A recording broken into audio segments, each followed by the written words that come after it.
Buenos días a todos. En primer lugar, agradecerle a Udabol, en la persona de Eduardo Figueroa y todo su cuerpo docente, la invitación a participar de este primer Congreso Internacional Agropecuario. La verdad, para mí es siempre un enorme gusto estar aquí en Santa Cruz y bueno, compartir, especialmente con una audiencia de alumnos, de gente joven, que seguramente nos permitirá que saquemos mucho más provecho de lo que podamos o los temas que podamos discutir aquí hoy. La idea un poco de lo que habíamos hablado con Eduardo es que yo presentara esta temática de fertilidad de suelos, de nutrición de cultivos, y en realidad cuando uno piensa en un tema de fertilidad de suelos y nutrición de cultivos en términos generales, dice, bueno, probablemente una hora no sea suficiente, pero tampoco la idea es que vayamos en detalle. Así que mi objetivo acá principalmente va a ser darles un panorama de los temas o las temáticas que vemos dentro de lo que hace a la fertilidad de suelos y a la nutrición de cultivos en general. Para eso los vamos a apoyar en 4 puntos, diría yo. En primer lugar, vamos a ver un poquito los temas de demandas y oportunidades que vemos en nuestra agricultura hoy día. Vamos a hablar un poco de cuáles son los estados actuales de los sistemas de producción, con un énfasis particular en el suelo. Vamos a ver por qué hablamos de fertilidad de suelos y nutrición de cultivos dentro de esos sistemas de producción.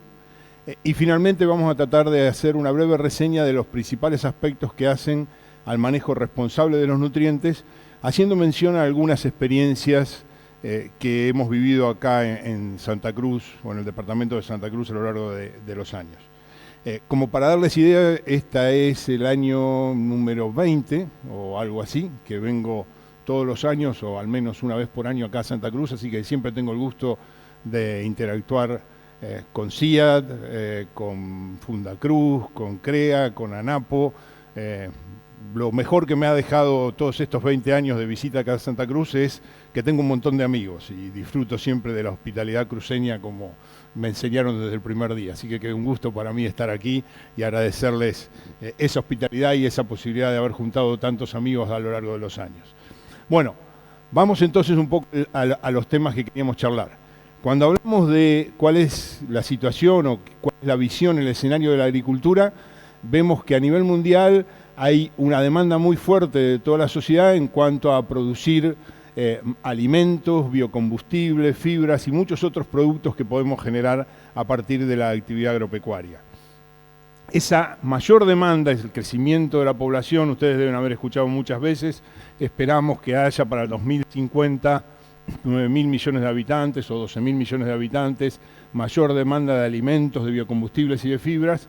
Ha generado mucha presión, les decía, sobre los recursos naturales, fundamentalmente sobre el suelo, el agua, el aire y también en los recursos humanos, en nosotros mismos, en los que somos protagonistas de la actividad agrícola.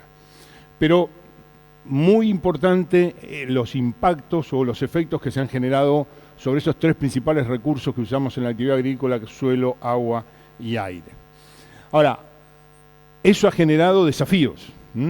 Tenemos más demandas, hay presión sobre los recursos sobre los cuales estamos trabajando y eso genera una cantidad de desafíos. Y yo ahí digo desafíos y oportunidades porque siempre asocio a que cuando hay un desafío se genera una oportunidad. Ustedes son muy jóvenes, cuando yo hace 30, 40 años estaba en la misma situación que ustedes, había obviamente otras demandas, pero también había muchas oportunidades. Es decir, los desafíos que nos ponen esas demandas generan oportunidades de trabajo, oportunidades de crear, de investigar, de hacer extensión, de educar, de trabajar junto a los productores, junto con el resto de la sociedad. Y si uno quiere sintetizar un poco esos desafíos y esas oportunidades, hablamos ahí de, el principal es que produzcamos más, pero también con mejor calidad, que proveamos fuentes de trabajo y bienestar social y que obviamente esa producción sea con el menor impacto ambiental y social posible y de esa manera reduzcamos un poco la presión que decíamos que había sobre los recursos sobre los cuales estamos trabajando.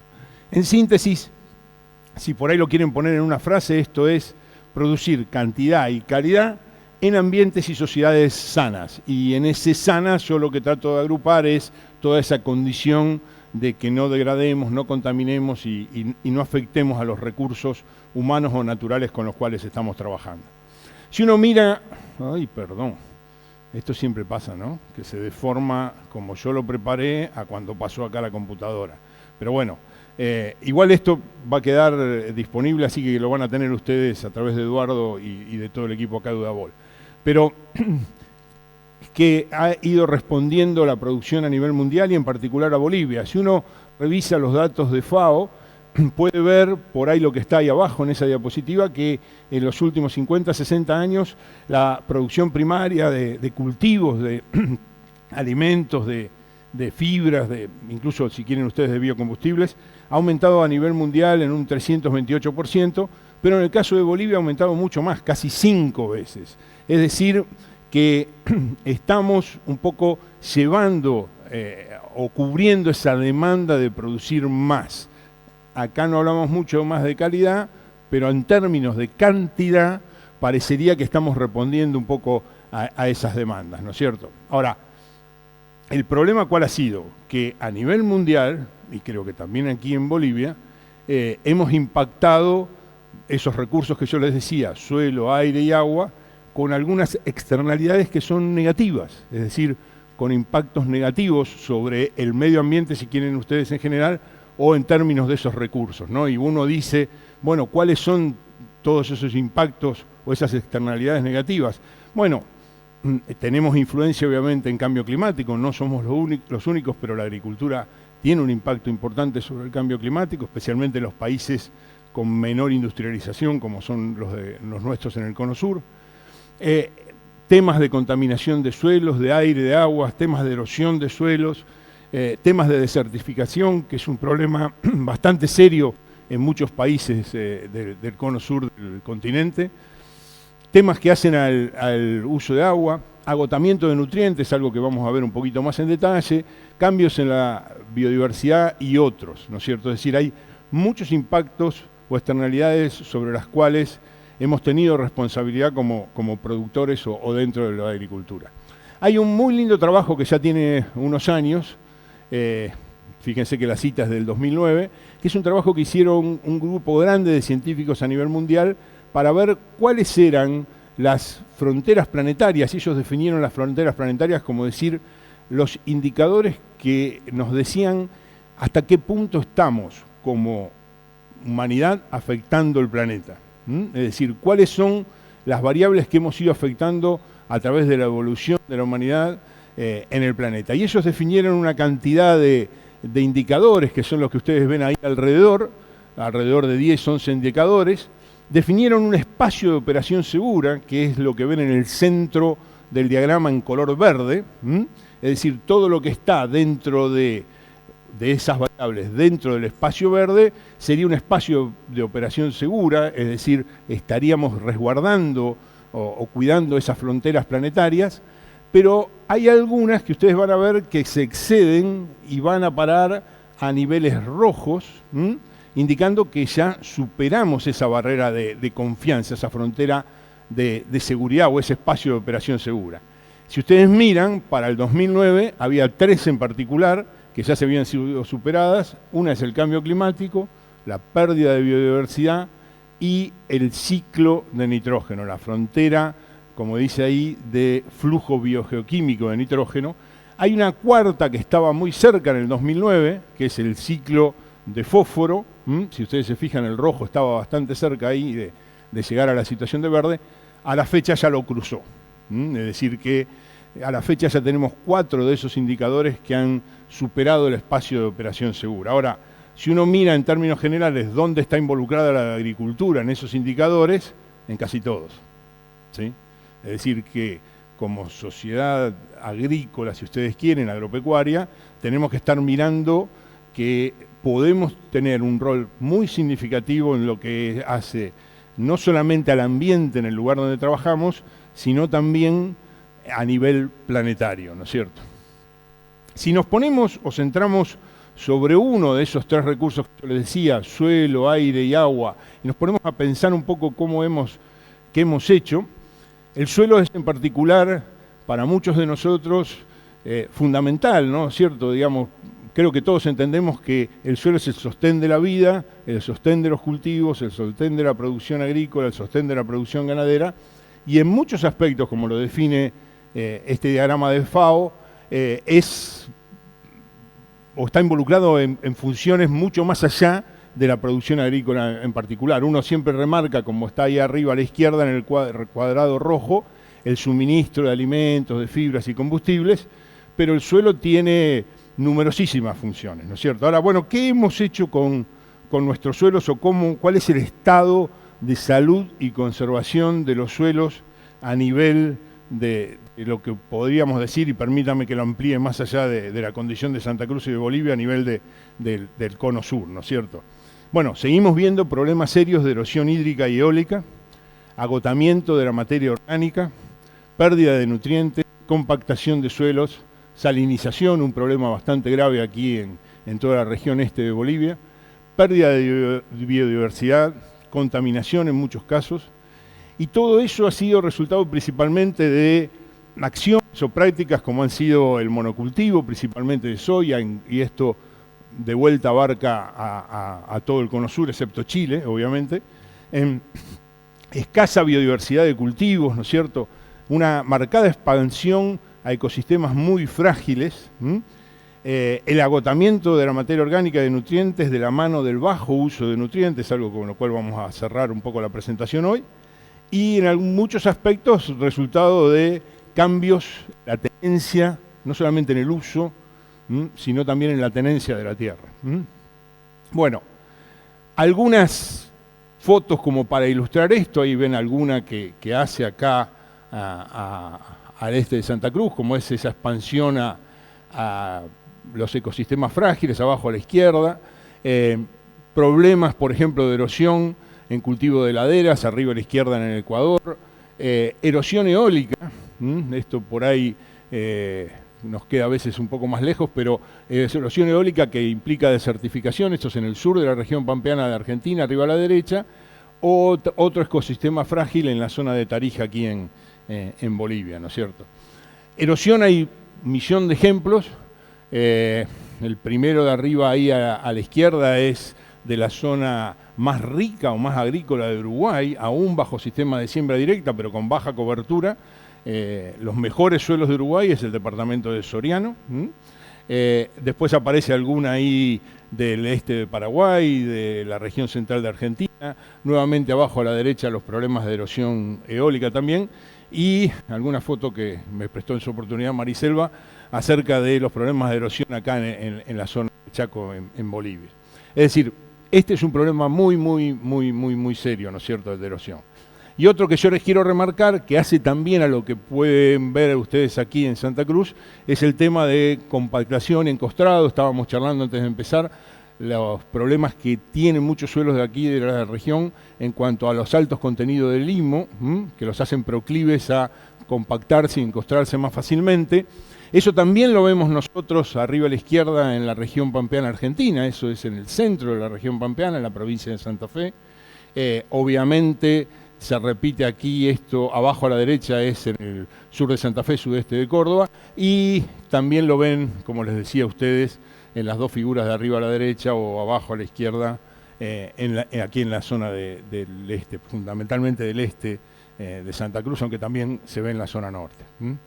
Bueno, ¿cuáles son o cuál sería la respuesta a estos problemas que estamos viendo con los suelos? El tema central pasa, y por ahí sería mi mensaje más fuerte de hoy, es que ustedes piensen mucho en materia orgánica, ¿sí? Materia orgánica es la parte viva del suelo, la que sostiene a la actividad microbiana del suelo. Por eso decimos, bueno, ¿cómo podríamos ir trabajando con siembra directa, con rotaciones, con fertilidad, con cobertura de residuos? ¿Para qué? Para generar materia orgánica, mantenerla, aumentarla en la medida de lo posible. La idea es que tengamos un suelo vivo y eso lleva a ese tema de la sustentabilidad.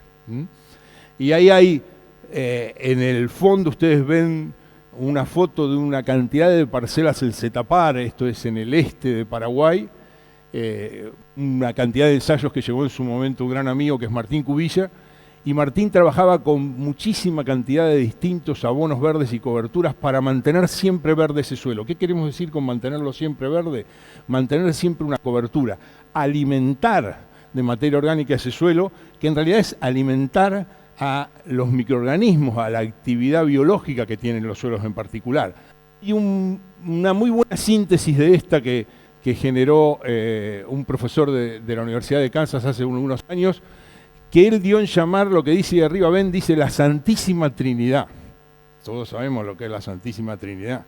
En esta reversionada Santísima Trinidad, la Santísima Trinidad es actividad microbiana, estructura de suelos y carbono orgánico del suelo. Acuérdense que el carbono orgánico del suelo es el esqueleto de la materia orgánica, ¿sí? ¿Cuál es el nutriente más importante para un suelo? Ninguno de los que vamos a hablar dentro de un rato. Es carbono. Carbono es el esqueleto de la materia orgánica y la única forma de ganar carbono es fijarla produciendo biomasa. Son esos residuos que van a ir quedando, esos cultivos que van a ir creciendo. Cualquier producción de biomasa va a permitir a mí generar carbono que va a entrar a ese suelo y se va a ir incorporando en la materia orgánica de ese suelo. Entonces, esta Santísima Trinidad que involucra el carbono orgánico, la actividad microbiana y la estructura del suelo, me permite a mí mantener un suelo sustentable que provea servicios ecosistémicos y que permita reducir, si uno pone el foco en el cambio climático, la emisión de gases de efecto invernadero. Eso está asociado a biodiversidad, ciclado de nutrientes, crecimiento y rendimiento de los cultivos y, por supuesto, reducción en aspectos graves, como les mostraba recién, que era el tema de la erosión. Una forma ya de ir viéndolo un poco en el día a día, en el manejo que vamos haciendo, es lo que propone el doctor João Carlos Moraes Sá, o para casi todos nosotros más fácil decir Yuca. Yuca es profesor de la Universidad de Paraná en Brasilia, ha trabajado mucho en todas estas temáticas de materia orgánica y cómo ir mejorando la materia orgánica de los suelos. Y la propuesta de él es bien clara, ¿no es cierto? Es diversidad de entradas de carbono. Eso quiere decir produzcamos biomasa a través de siembra directa y rotación de cultivos. Esa es la base, la rotación de cultivos. La diversidad, como dice él. Esa diversidad en producción de cultivos, tanto en parte aérea como raíces, va a implicar protección de agregados. Protección de agregados que reducen la oxidación y de esa manera mejoran la cantidad de carbono que tiene un suelo. Hay algo muy importante acá que muchas veces como agrónomos fallamos, que es que miramos la parte de arriba, ¿no? Nos quedamos nada más con lo que dice ahí parte aérea. Y la mayoría de la materia orgánica del suelo en realidad la forman las raíces. La materia orgánica estable de los suelos la generan las raíces. Hay muy lindos trabajos de Uruguay, algunos en Argentina y muchos de Brasil que muestran claramente eso. Y es importante que diversifiquemos raíces, es importante rotar cultivos, pero en realidad lo que estamos haciendo es rotar raíces. Rotar raíces son distintas fuentes de carbono que generan o benefician el crecimiento de una gran diversidad de microorganismos que dan vida a ese suelo. Acuérdense que en 1 gramo de suelo hay 10 a la 9 microorganismos, 9 ceros en 1 gramo de suelo, ¿sí? Ese es un numerito que uno ni se imagina, ¿no? Pensar en tener 1.000 millones de bichitos en 1 gramito de suelo, pero eso es lo que hay. Y les tenemos que dar de comer, y los tenemos que hacer crecer. Y esos microorganismos me van a permitir generar materia orgánica también. Bueno, ¿cómo vamos progresando entonces? Dijimos los problemas, el escenario de la agricultura, los problemas que se pueden haber generado, cuáles podrían ser las posibles soluciones, y muchas pasan un poco por esto, el paradigma de seguir buscando una agricultura sustentable, sostenible, alternativa. Ahora hay muchos nombres dando vuelta por ahí, ¿no? Pero bueno, una mejor agricultura, una agricultura más amigable con el ambiente, con la sociedad, con el productor, con todos los que somos parte de esa cadena. Bueno, una propuesta es mejorar la cantidad de cultivos por año, rotar más, diversificar, como les decía recién. Eventualmente vamos a ver ahora inclusión de pasturas, cultivos de cobertura, cultivos de servicio. Buscar mayor rendimiento, pero a partir de mayor eficiencia y mayor efectividad. Es decir, no es un concurso de rendimientos, le digo muchas veces a nuestros productores, sino que es un concurso de eficiencia. Tengo que sacar más kilos por milímetro de agua, más kilos por kilo de nutriente. Minimizar o eliminar el impacto ambiental, ¿no es cierto? Ahí tenemos que buscar de reducir de manera lo más drástica posible esas externalidades negativas que yo les decía. Ahora, no vamos a poder hablar de todo esto hoy, seguramente quienes me sucedan van a marcar algunos otros aspectos, pero me parece que es importante que tengan en cuenta las condiciones que están ahí abajo, ¿no? Ahí hablamos de que son sistemas complejos. Todos somos especialistas en agronomía. Están los genetistas, ¿no? Están los fitopatólogos y estamos los fertilólogos. Pero en realidad todos tenemos que trabajar conjuntos. Si no estamos todos integrados, trabajamos en el mismo sistema. Entonces, el desafío para ustedes como jóvenes es integrarse. Y la integración va más allá de los agrónomos. Me estoy quedando muy agrónomo. Este es el ala veterinaria, ¿no? ¿Sí? Es con los veterinarios también, ¿sí? En mi familia tengo un buen ejemplo de integración. Mi hijo es veterinario, no quiso ser agrónomo. ¿Tá? Y las discusiones son arduas, pero son muy interesantes.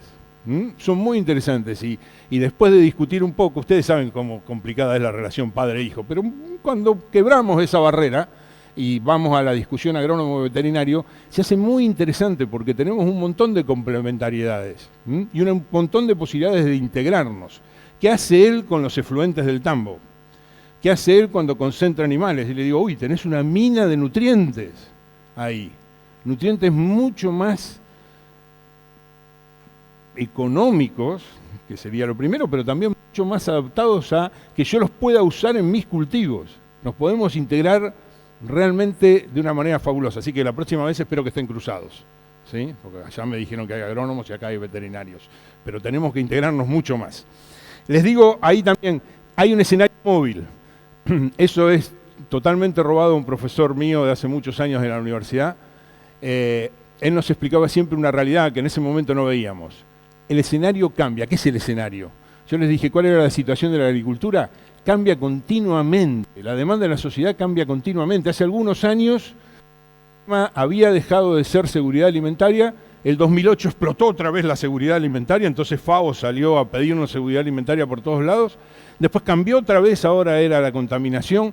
El día, digamos, es divertidísimo. La verdad, si ustedes quieren, para algunos que ya estamos cerrando las carreras, ha sido un viaje fantástico, porque continuamente nos cambia el escenario. Estén listos, estén preparados. Mucha formación básica es fundamental para que ustedes puedan enfrentar los cambios. Lo que hoy es súper importante, mañana deja de ser y aparece otro tema, ¿no? Necesitamos mucha más integración de ciencia y sociedad y me parece que por lo que hemos hablado con Eduardo, a ustedes acá en Udabol tienen esa integración de ciencia y sociedad. Me encanta la relación que también me decías vos que tienen con CIAT, eso es muy interesante. Piensen que las cosas son de largo plazo. Estamos en un mundo en el cual todo está en el celular ya. Y ustedes son la generación del que quiero todo ahora. Ahora, lo que hacen hoy impacta en el largo plazo. Los problemas de erosión no se generaron por un cultivo, o los de salinidad. Se generaron a través de los años. Entonces tenemos que mirar un poco más de eso. Y piensen mucho en algo que en Sudamérica no estamos muy acostumbrados. Y a veces uno, al menos me ha pasado a mí muchas veces, uno se ríe de, uy, todos los numeritos que guardan los europeos y los americanos, ¿para qué tienen tantos numeritos? Monitorean, saben lo que hicieron y lo que van a hacer. Ahora nos están acostumbrando a los golpes porque nos piden trazabilidad. Vieron que cuando uno le quiere vender algo al primer mundo, tiene que decir quién lo hizo, cómo lo hizo, dónde estuvo la vaca, cómo le sacamos la leche, cuánta leche produjo hoy, mañana y pasado y qué vacuna le pusieron. ¿Y cuántos productores anotan eso? Muy poquitos, ¿sí? Pero nos lo van a exigir y lo tenemos que saber. Bueno, ejemplos un poco más rápido de sistemas de cultivo combinados, esto es propuesta de Yucca y de Chuck Rice, de decir, suceder continuamente esos puentes verdes. Otro ejemplo es el sistema Santa Fe que propusieron diversos grupos de Brasil hace muchos años. El sistema Santa Fe involucra la integración, como dicen ellos, labora-pecuaria, agricultura y actividad ganadera. La posibilidad de incluir pasturas dentro de los ciclos de rotación de cultivos, cultivos anuales y pasturas combinados, abonos, cultivos de cobertura.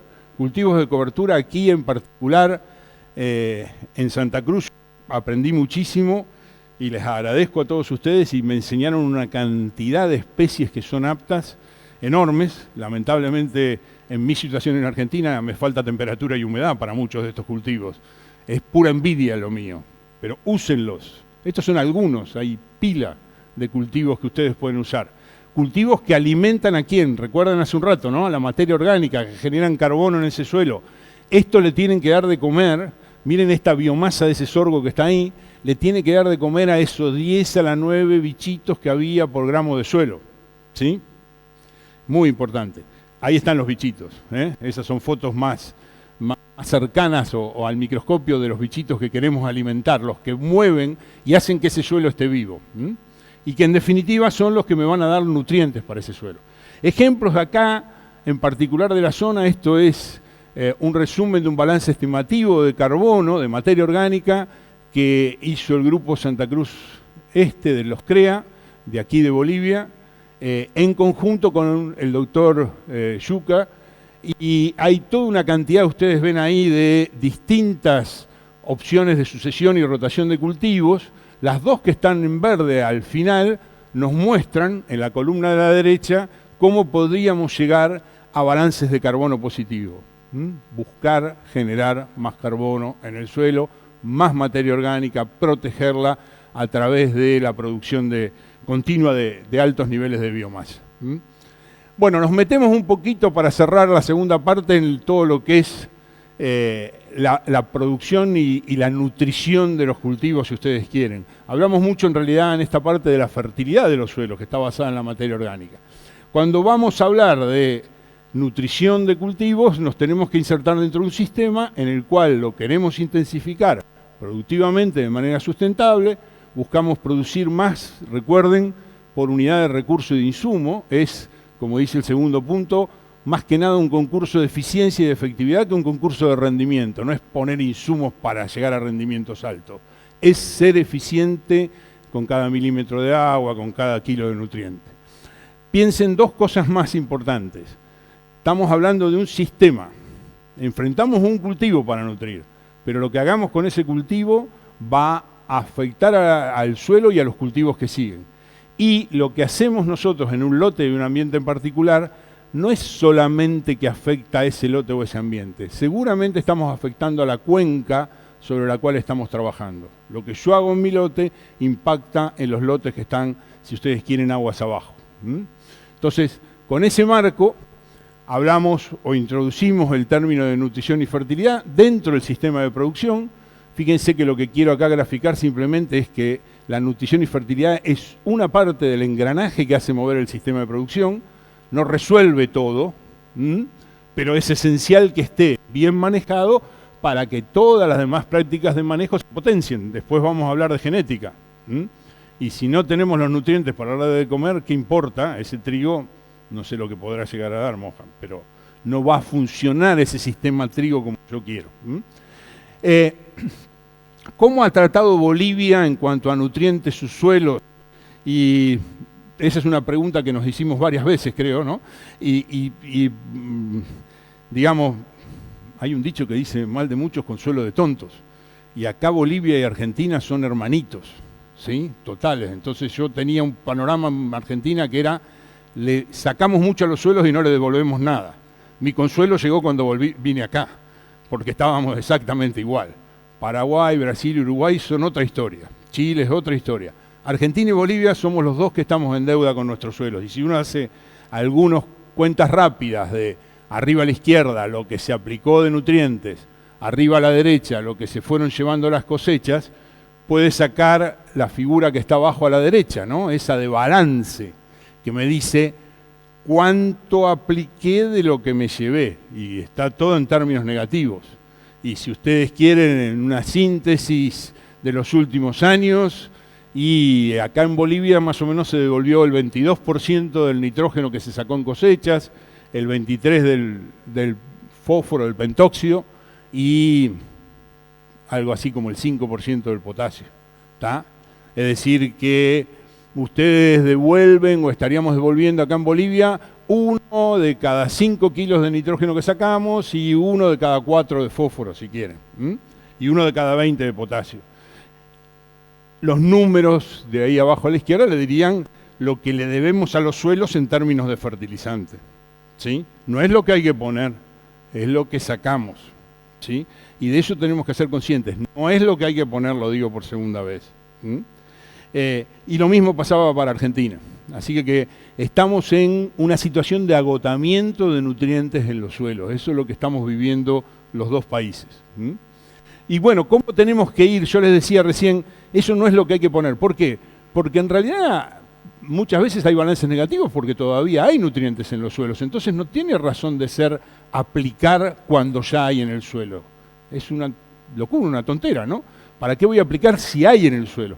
Entonces, lo que utilizamos un poco como concepto es esto de manejar responsablemente los nutrientes que eventualmente vamos a tener que aplicar a través de pensar en 4 requisitos. Los 4 requisitos, como bien dice ahí, es aplicar la fuente correcta, eso quiere decir qué nutriente, en la dosis correcta, en el momento y en la forma correcta. Es simplemente responder a esas preguntas. ¿Qué necesito aplicar? ¿Necesito aplicar algo? Eso es la fuente. Nitrógeno, fósforo, azufre, boro, cobre, molibdeno. ¿Cuánto? ¿En qué cantidad? La dosis. ¿Cuándo? Momento. A la siembra, durante el ciclo de cultivo, foliar. ¿Cómo? La forma. ¿Está? Entonces, ahí están las 4 respuestas que nos deberíamos dar cada vez que enfrentamos un cultivo, pensando siempre que ese cultivo está dentro de ese sistema de producción. Y bueno, ahí yo ya les fui diciendo algunas de estas, en realidad me adelanté. Lo que busco con fuente es balancear nutrientes, qué nutriente tiene que funcionar. Para la dosis tengo que mejorar diagnósticos y recomendaciones. Siempre estamos en un trabajo continuo, los fertilólogos, de ser cada vez más precisos acerca de cuánto hay que poner, porque queremos que haya un buen retorno económico, que no haya impacto ambiental negativo, que no haya contaminación, y hay que ajustar mucho el diagnóstico. Ese diagnóstico y recomendación para mí es el centro en el cual debemos trabajar. Por supuesto debemos sincronizar las aplicaciones con la demanda de los cultivos, y cuando pensamos en la ubicación donde vamos a ponerlo, la forma que lo vamos a aplicar, es que hay que evaluar un poco las condiciones del suelo particular con el cual estamos trabajando. Estas 4 no están separadas, están muy conectadas entre sí, se relacionan con cómo manejo los suelos y los cultivos, y ojo que la decisión final no es general. No podemos decir una dosis, fuente, momento y ubicación correcta para todos los lotes de la zona norte o la zona este de Santa Cruz. Cada lote es una historia. Entonces, es específica la decisión para cada uno de los ambientes que estemos trabajando. Podemos también seguir conceptualizando, buscándole la solución a esta, y uno dice, bueno, ¿cómo tomo la decisión en cuanto a dosis, forma, momento y fuente? Y bueno, ustedes van a definir seguramente en su trabajo una condición de un lote en particular, que incluye no solamente el suelo, también el productor, los cultivos. Van a tener apoyos para decidir eso, van a tomar una decisión y eso va a retroalimentar el sistema. Y cuando uno dice los apoyos es lo que podemos conocer nosotros del sistema en el cual estoy trabajando, ¿no? Y rápidamente nos vamos a técnicas analíticas. Yo la primera que les diría es, primero conozcan su suelo. Hay un instrumento terrible de tortura, los veterinarios se salvan ahí de esa, que se llama pala. ¿Pala? ¿Decimos pala acá también? ¿Sí? ¿La conocen la pala? Bueno, no le tengan miedo a la pala, ¿está? La pala, yo siempre digo que es la única herramienta que uno puede tirar atrás en la camioneta que nadie la va a robar, porque es para trabajar. ¿Quién va a robar algo para trabajar, no es cierto? Pero úsenla, metan pala en los lotes en los cuales están trabajando. Vayan a ver cómo están esos suelos, si hay algún problema de compactación, cuál es el desarrollo de raíces. Podrán después medir infiltración como muestra esa figura, pero obviamente hay que conocer primero su suelo, ¿sí? Después otra cosa importante, y me pareció importante traer este tema aquí al ámbito universitario de estudiantes. Muchas veces cuando uno es estudiante le muestran el ciclo del nitrógeno o el ciclo de fósforo. ¡Oh, qué aburrido esto! ¿Está? Otra vez el ciclo y lo tengo que aprender de memoria y tengo que saber. No, de memoria no, lo tenés que pensar. Pero una cosa muy importante es que esto es lo que gobierna todo lo que hagan con los nutrientes después. Si ustedes saben cómo funciona el sistema, cuáles son los procesos y mecanismos que llevan a que haya pérdidas gaseosas de nitrógeno, entonces ustedes van a entender en cada lote que se planten o en cada situación que tengan qué es lo que puede llegar a pasar. ¿Tá? Este proceso se beneficia con temperatura, con humedad, se da en presencia de microorganismos. O este otro proceso, cuando uno habla de fósforo, se da en presencia de arcillas que lo secuestran o lo retienen más a ese fósforo. Es muy importante que cuando ustedes repasen esto en la clase con los profesores, le presten mucha atención. Esta es la base sobre la cual van a trabajar después en nutrientes. Si no saben cómo está el suelo y cómo funciona el sistema, es muy difícil que puedan después recomendarle algo a algún productor. Después quedan otros apoyos, y esto también se los paso rápido porque, como les decía, les queda como material. Incluso creo que estamos online en YouTube y en Facebook, así que bueno, saludos a todos los que nos están escuchando también, y me imagino que eso quedará grabado para que ustedes lo repasen. Pero bueno, hay muchas herramientas como saber cuál es la demanda de los cultivos. La demanda de los cultivos uno la puede ver a partir de lo que son estas tablas de requerimientos de nutrientes de los distintos cultivos. Hay muchas tablas distintas, pero todas más o menos pasan por los mismos niveles de absorción y de remoción en grano, así que es una buena referencia. También es bueno el ojo, es un instrumento analítico que muchas veces no se usa, ¿no? Ir a ver los síntomas de deficiencia que ven en el lote. Hay algunas guías prácticas, ¿no? Siempre decimos, miren, si es nitrógeno, fósforo, potasio, magnesio, la deficiencia está en la hoja de abajo. Si la deficiencia está arriba, piensen en otros nutrientes. Es bueno caminar los lotes, es bueno caminar los cultivos. Me va a suceder Mohan Kohli, y si alguien conoce de caminar cultivos es Mohan, ¿tá? Tuvo un enorme maestro, Norman Borlaug, ¿no? Hay que caminar los lotes y ahí podemos ver eso también. Después hay análisis de suelo, ¿sí? Una herramienta muy utilizada a nivel mundial, muchas veces no suficientemente desarrollada. Yo creo que acá tenemos una excelente oportunidad y bueno, muchos de ustedes saben que hace tiempo que venimos insistiendo con eso.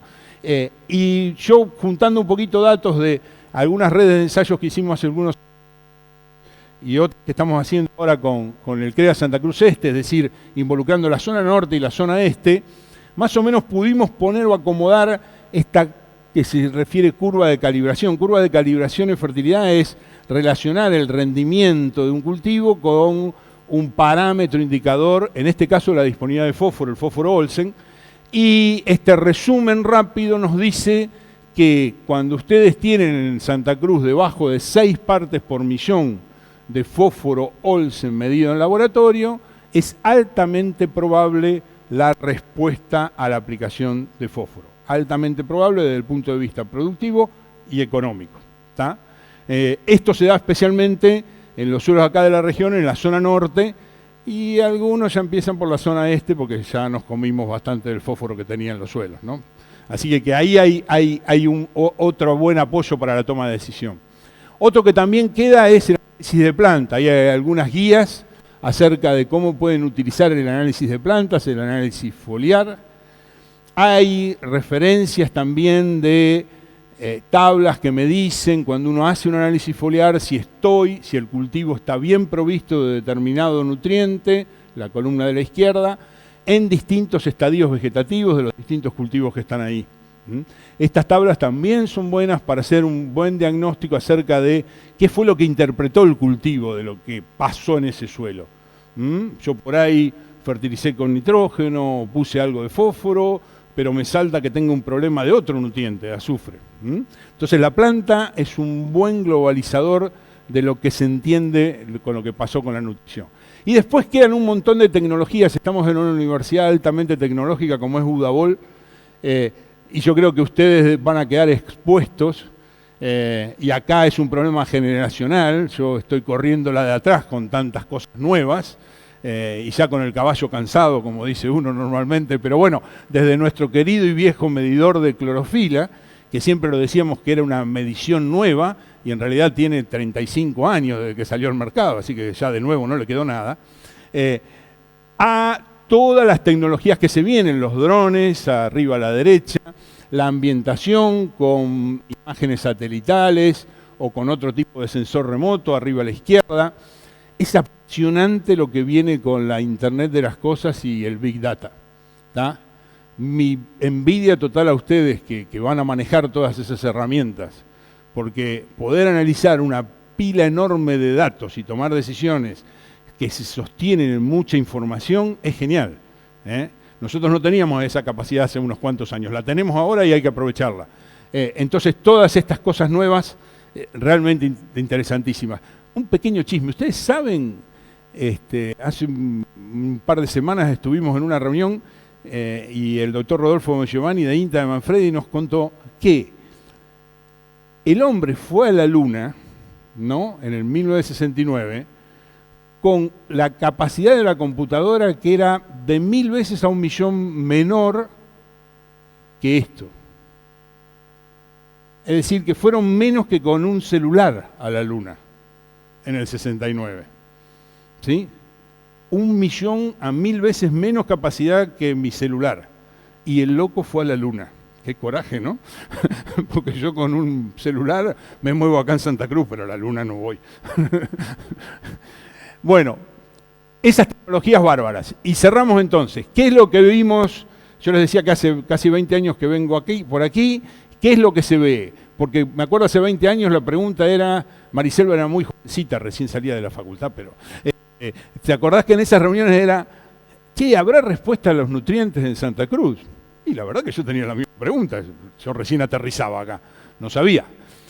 Bueno, a ver, y entonces la gente de Fundacruz puso en marcha una cantidad de ensayos muy interesante y empezamos a ver cosas como esta. Ahí ven una soya que tiene una respuesta a la fertilización de fósforo, potasio y azufre del orden del 38%, es decir, aumentaba su producción en un 38%.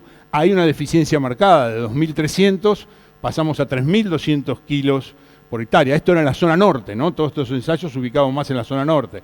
Una síntesis rápida de todos esos años de trabajo en soyas de invierno y de verano. Las barras amarillas son soyas de invierno, las barras verdes de soya de verano, nos muestran que casi siempre que había fósforo en las parcelas en las cuales estábamos trabajando, teníamos incrementos promedio de muchos ensayos, varias campañas, de alrededor del 16%. Es decir, identificamos claramente en esa zona norte la deficiencia de fósforo. Acuérdense que hace un ratito les mostrábamos la calibración. Debajo de 6 partes por millón, mucha probabilidad de respuesta. Muy común en toda la zona norte, esos valores bajos de fósforo, ¿no? Un poco más acá en el tiempo, empezamos con, allá por el 2012, una red similar con el grupo CREA Santa Cruz Este. Esta es una foto de un maíz de invierno en la campaña 2017 y lo que ven ustedes ahí es que esta zona, que era mucho más alta en fósforo y potasio, sí ya nos mostraba algunas respuestas a nitrógeno y empieza a mostrar algunas interacciones interesantes de nitrógeno, fósforo, azufre fundamentalmente. Y en este caso en particular, en este ensayo de ese año, invierno 2017, vemos incrementos de respuesta en ese maíz del orden del 30%, de 4.600 a casi 6.000 kilos de rendimiento. Y de vuelta, una síntesis, si ustedes quieren, de toda esa cantidad de ensayos desde el 2012, y esta red está actualmente en funcionamiento. Lo que nos muestra, esto es en particular para soya, acá estamos relacionando los rendimientos fertilizados en el eje vertical y los rendimientos de los testigos. La línea llena es la línea 1 a 1, querría decir que los fertilizados dan igual que los testigos, ¿sí? Y cuando los puntos están por arriba nos indican que los fertilizados dan más que los testigos. Sintetizando un poco esa figura, lo que les digo acá abajo es que los aumentos promedio en soyas son de alrededor del 7% en la zona este de Santa Cruz, con variaciones obviamente entre los distintos lotes. Por ahí me pareció importante, más que mostrarle muchos datos, hacer un poco un resumen de estos 20 años de visitarlos, compartir, discutir, charlar, hacer cosas juntos. Y bueno, yo lo que veo es que obviamente la agricultura se expandió muchísimo en toda esta zona, que los suelos están muy afectados por erosión, salinidad, compactación, encostamientos, inundaciones periódicas. Ese es el primer problema de la fertilidad. Tenemos que corregir esas situaciones, ¿sí? y hay posibilidades. Recuerden todo lo que dijimos al principio, no se olviden. La mayoría de las regiones son bajas en materia orgánica y en particular los suelos de la región norte están más pobres en fósforo, algunos casos en potasio, la zona este en general más provista, en cuanto a fósforo fundamentalmente. Veíamos que ustedes tienen balance de nutrientes negativos, eso quiere decir siempre están sacando más de lo que aplican, entonces están disminuyendo la fertilidad, el abastecimiento de nutrientes en esos suelos. Y la investigación muestra que en términos generales en el norte vamos a tener respuestas a nitrógeno y fósforo y en menor medida azufre, pero azufre es un nutriente importante para ustedes. Y en la zona este la historia pasa más por ver respuestas a nitrógeno y azufre y en mucho menor medida a fósforo. Eso depende un poquito si justo el Río Grande pasó por acá o pasó por allá, porque ahí están las diferencias que vemos muchas veces de sedimentos en cuanto a nivel de fósforo.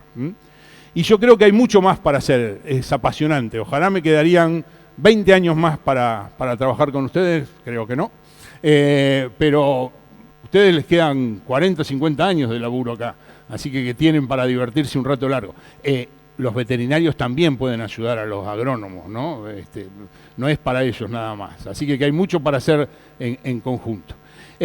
Muchas veces nos preguntan a nivel general, ¿dónde debería ir la fertilidad, la nutrición de cultivos?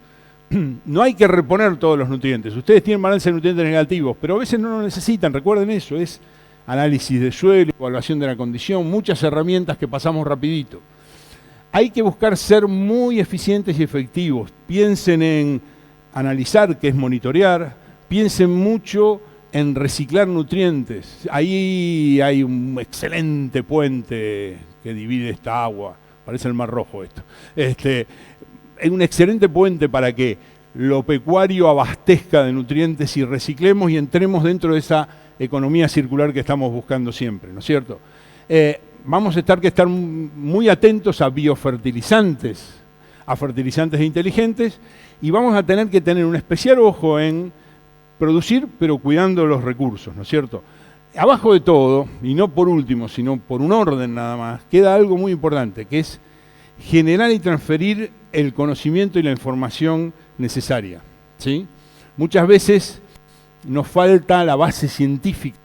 4 requisitos que yo les decía tienen que tener o tienen una fuerte base científica. Ustedes tienen que apoyarse en los trabajos de las universidades, de los institutos de investigación, de manera tal de que, y trabajando con el productor, ahora hay una enorme facilidad de hacer experimentos en campo de productores, y los productores son los primeros interesados.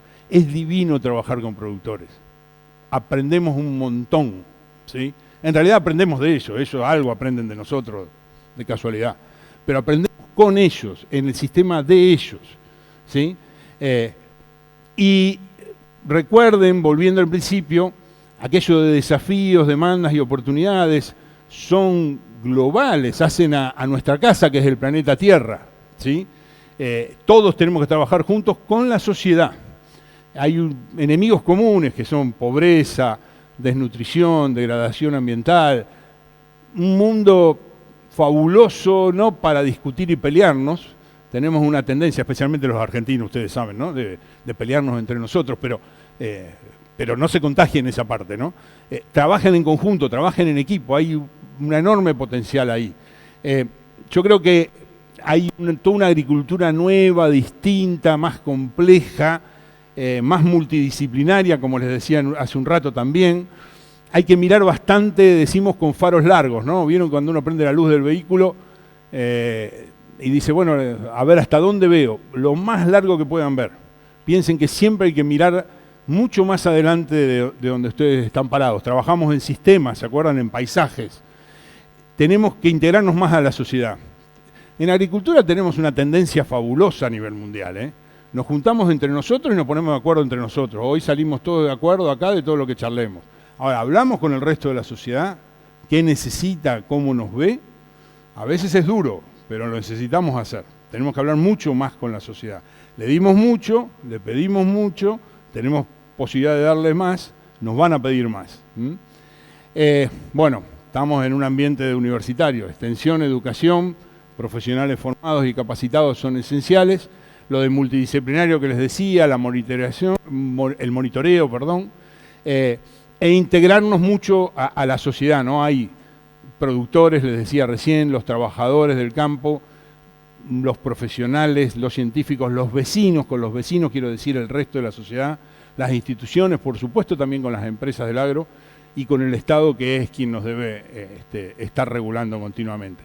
Yo creo que hay una muy buena visión que la puso FAO y Naciones Unidas, que son los Objetivos del Desarrollo Sostenible. Esto está en la página de FAO y de Naciones Unidas, y definieron 17 Objetivos del Desarrollo Sostenible, ustedes lo deben conocer, están ahí, hay muchísimos en los cuales intervenimos directamente: fin de la pobreza, hambre cero.